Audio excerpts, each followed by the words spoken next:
also Jay here back at it again. As you could see, I'm making a video talking about like me having mixed personality disorder and like depression, anxiety, and all that because I feel like I've heard a lot of people talk about like their transition as like female to male, but I don't really hear people talk about like transgender males that have like mental health illness and stuff like that. And I wanted to talk about it because I feel like I've been hiding away from a lot of things. Like, I'm not scared of like talking about like me being trans or anything like that, or like me having like making music and everything like that. But when it comes to like me talking about my mental health, I really don't talk about it. I kind of like beat around the bush because like I don't want people to think like I'm different. Because I'm the same person. I just have a different brain than everybody else, and I feel like that's okay. But a lot of people don't really understand because a lot of people don't go through it or they don't talk about it. So let's just get into it. When I was 4, I went through a lot of like abuse as a kid and like neglect and stuff like that. I was adopted. If you watch my other videos, adopted. I got adopted at 4 years old. But in the time frame of me going through all that and everything like that, I did get abused in a couple of houses. And when I was like in my mom's stomach, my mom was doing drugs and stuff. So I almost was a drug baby, but I didn't have withdrawals. And it's kind of weird that I didn't have withdrawals because my mom was doing drugs and drinking alcohol while I was in her stomach for 9 months.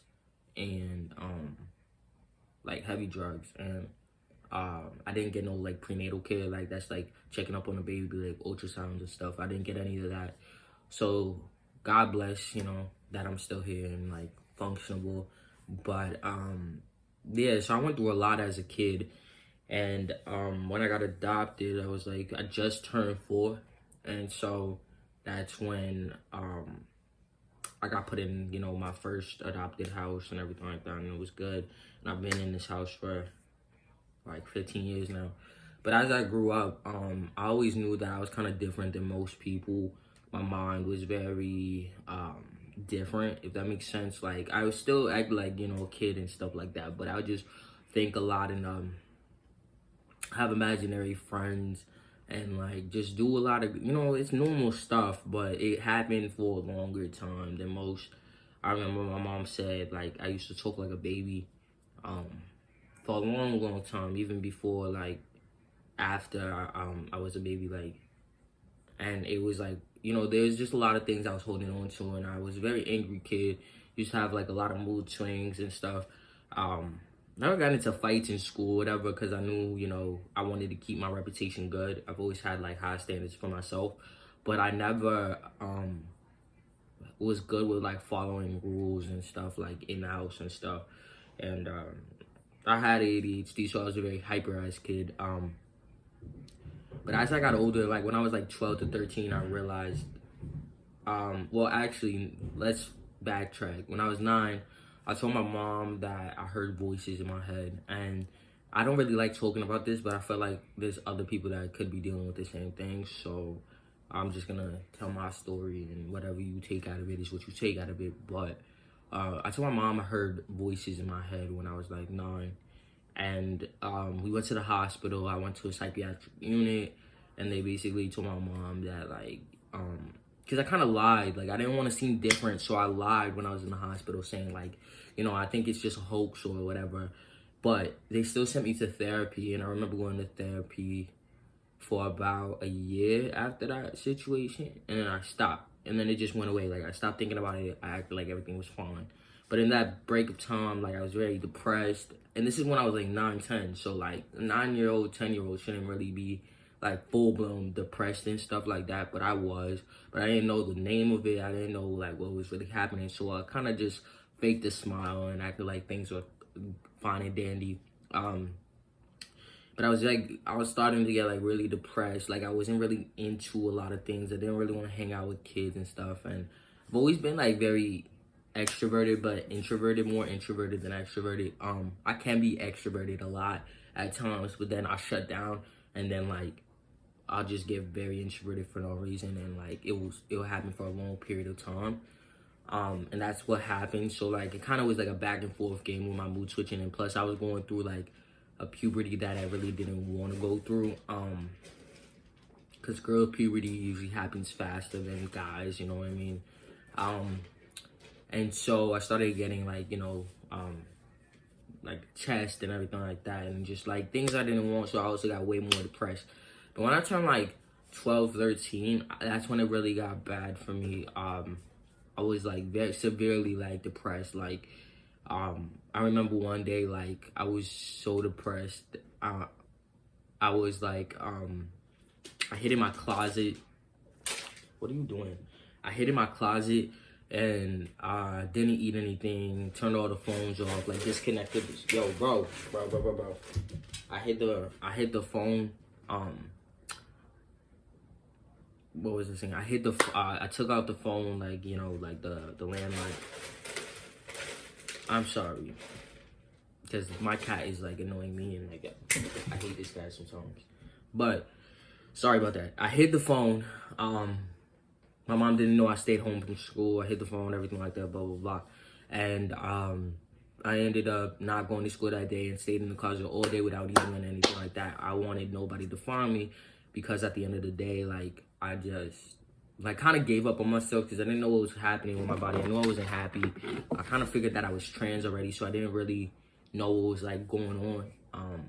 But that was like a big sign that like something was wrong and everything like that. And I was just going downhill from there. Fast forward, when I was like 15, everybody knew I was openly trans. Everybody knew like who I was. I was very involved in school, was in a lot of clubs. But then after sophomore year, junior year, that's when like everything went down. I got really severely depressed. I was in therapy like every day, or 3 times a day not 3 times a day, but 3 times a week. And then it led to me being on high watch. And then I was in therapy for 5 days a week. And that lasted for a long period of time, for like almost about 2 years, off and on, because I didn't want to go to therapy because I was just like in denial that I had anything wrong. And while those years were going, they had me on like 8 different pills. So I was just constantly on and off like different antidepressants, like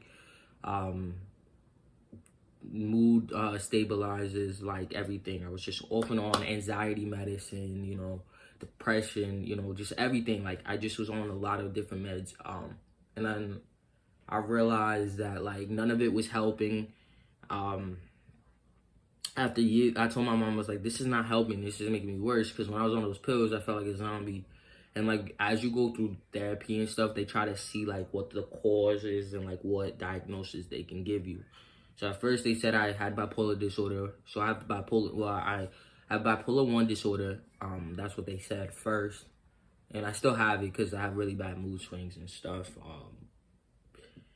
And I had manic episodes, so that's why I had bipolar disorder 1, because that leads towards more manic and explosive episodes and stuff like that, where bipolar 2 disorder leads for more like depressed episodes. But I was having like a lot of explosive episodes and stuff like that, so they diagnosed me with bipolar 1 disorder. And then they said I have OCD. I already knew I had OCD because like I always got tested for it, and I always like clarified for it. Because I used to count a lot. Like I would not stop counting.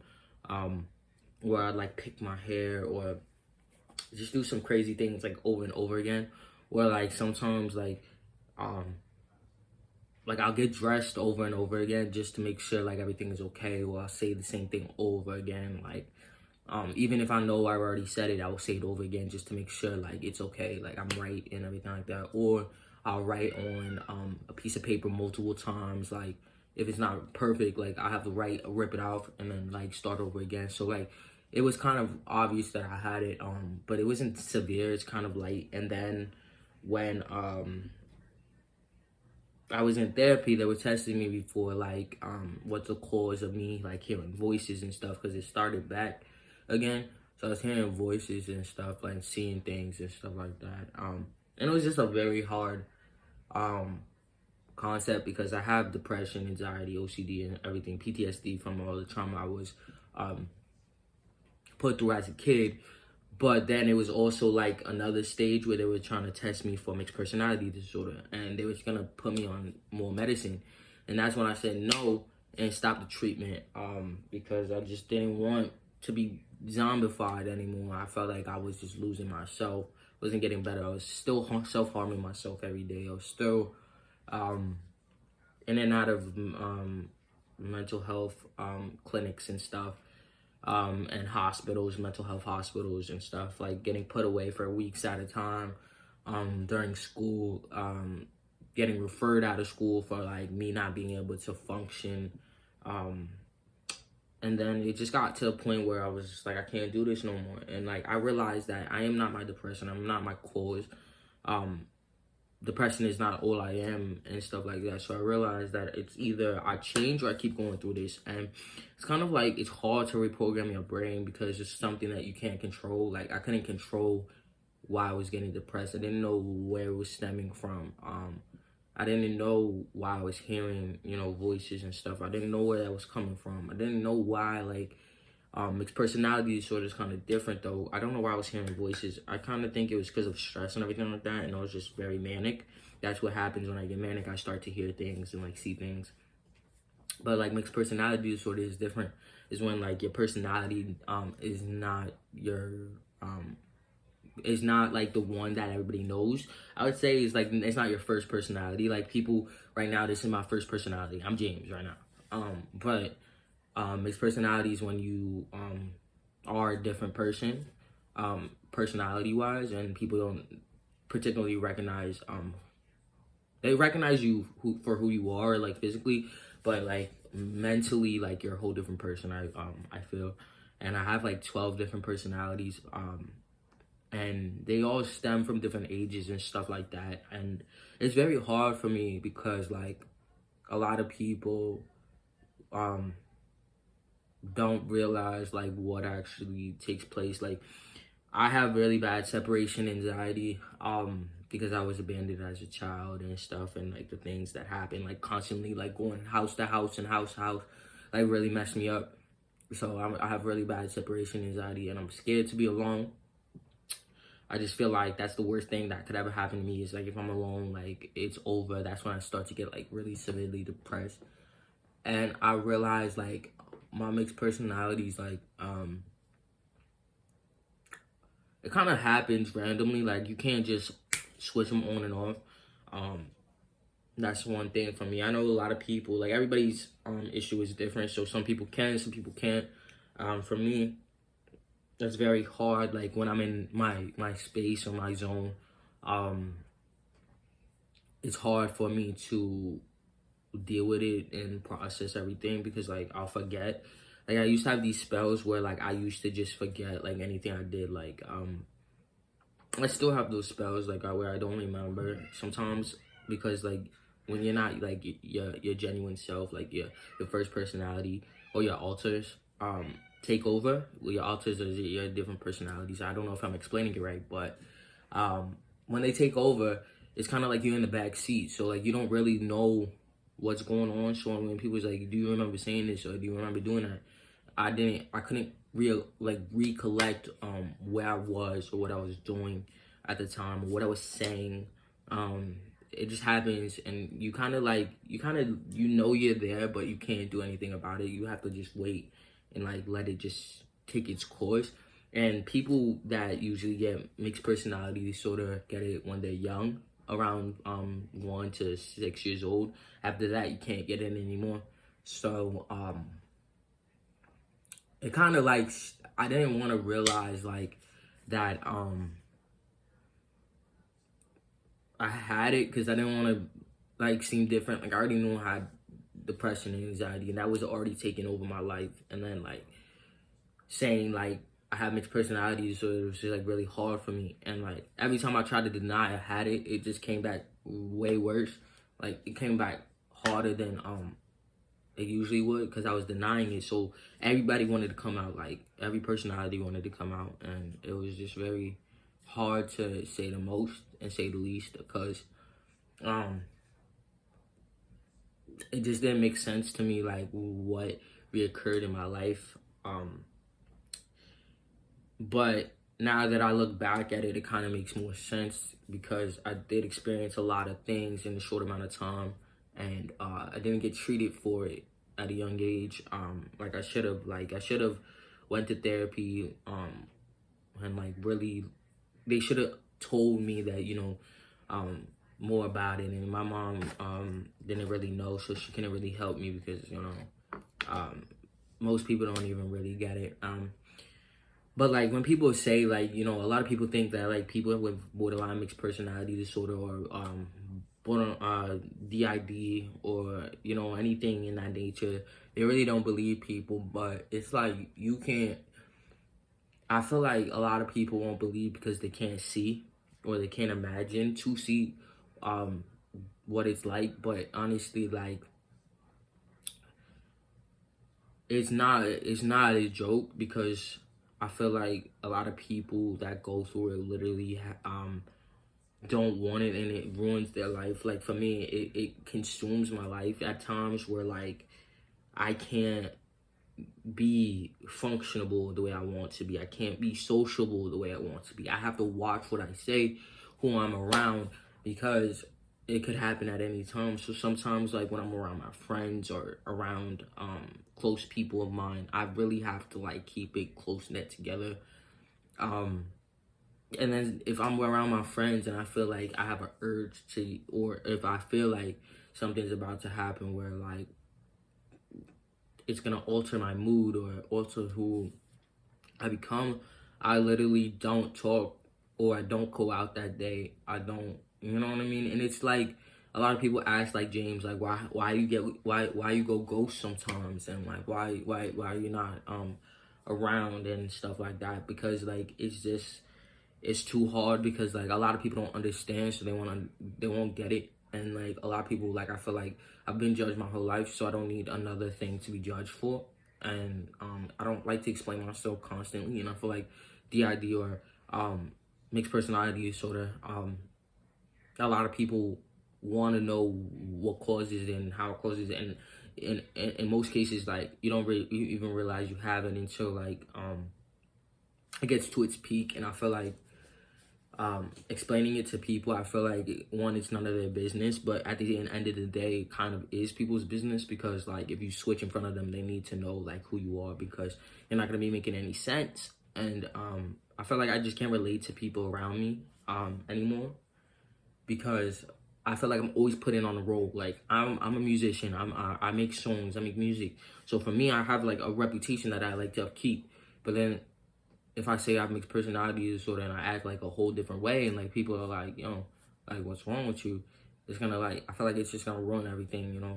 And it makes me upset, because like I feel like I can't express myself the way I want to. I can't be who I want to fully, because a lot of people don't understand it, especially since I'm 19 and like about to be like, you know, a young adult soon. Like I am a young adult, but like in general, like, I'm about to be 20 soon. It's like people don't really, you know, my age group, they don't really know like know things like adults, you know what I mean? They kind of just, you know, think whatever they think, and they have their judgment, and sometimes it can be harsh, and I just don't want to go through that and stuff like that. But I feel like the reason why I'm talking about it is because I feel like a lot of people hide in the closet, whether it's them being trans, them having mental health disorders, them having a speech impediment, them having anything in life. And I feel like, don't let it stop you from who you become. Just let it better you. And if you self-harm or whatever, like, or if you have D.I.D or you have depression or anxiety, you guys can always hit me up and text me, and like, you know, ask me questions. You know, I'm not against question asking, and like how I am. But it just kind of it affects me, because like I feel like there's not a lot of people like me. I've always felt like there was not a lot of people like me, from, you know, growing up as a girl and knowing I was a boy, to like having mental health disorder and not a lot of people understanding it. It's always been a hard journey for me, and I feel like it's just not easy anymore to like hide it. because I'm trying to grow and I'm trying to be truthful with myself. But like every time I try to be truthful, I feel like I'm living a lie, because like people genuinely don't know me, and people ask me, like, it's always hard for me, like, to like get in relationships with people, and like whether it's friends, family, you know, people that, you know, I grew up with, anybody. It's really hard for me to like either keep relationships or tell them why I act the way I do, because I'm always switching all the time, especially if I'm in a anxious state. It puts a lot of pressure on the other person, because it's like they got to get to know who I am and accept me for who I am. And sometimes it could be a lot. Like when I first went through the whole realization, and when I was in denial that I had D.I.D, mixed personality disorder, I remember I was with my girl, and she was like, yo, like, what's going on? Because she already know I had depression and anxiety, but it started getting worse, and I switched, and I turned into Ryan, one of my personalities, and it scared her, and like we had to like have a whole different conversation about what's going on with me, and it took years for me to really like get through to her. Not because she didn't understand me or accept me, it's just because it was a lot. It was just a lot to like build on and accept and get used to, and like, you know, talk to me in a certain way, you know what I mean? I'm very sensitive, and I have a lot of triggers that go with it, and a lot of people just don't really understand that I act like nothing bothers me, but a lot of things do bother me behind closed doors. And I feel like it has to do with, you know, that, and me just not talking about my problems. And so she was a good help though, because she helped me, you know, love myself, and, you know, not be scared to talk about, you know, the things I go through. But it's embarrassing because I feel like I said, I have nobody to really relate to and really understand, you know, what I'm going through, like 100%, like inside. And it's just annoying, you know, sometimes, like having to put on a persona just for society to accept you, because you know that that's the only way you can really feel neutral in your life. And I feel like everything in my life is complicated. All I want to do is feel neutral and normal. And people are like, why would you want to feel normal? It's because I always feel like I'm all over the place. You know, I always feel like I'm in a rush. I always feel like I'm distracted. I'm not focused. I procrastinate. And it's not because I don't want to do what I say I want to do. It's just because I feel helpless. And people's, you know, I wanted to go back to therapy, but I just don't feel like anybody would understand, and that's like me being in denial, because I feel like, what's the point if I've already been through it so many times, like going in and out of therapy? Like it feels like it's been my whole life, but I know that's the only way I could get the help I need. But it's like, I don't know. Sometimes it's hard, and people don't really understand. But yeah, so that's like really like what I wanted to say about me having mixed personality disorder, and like me figuring it out, and how it came about, and how I feel about it in society and everything like that. I'm sorry to make this video long, but I just feel like a lot of people think they know somebody until they know like their sensitive side and like who they actually are. And I feel like this is something that I've been hiding for like my whole life, and I'm not ready to just hide it anymore and let it just consume me. I feel like I need to branch out and find people like me so I can relate to them and help people, because I know how hard it could be for people that go through it.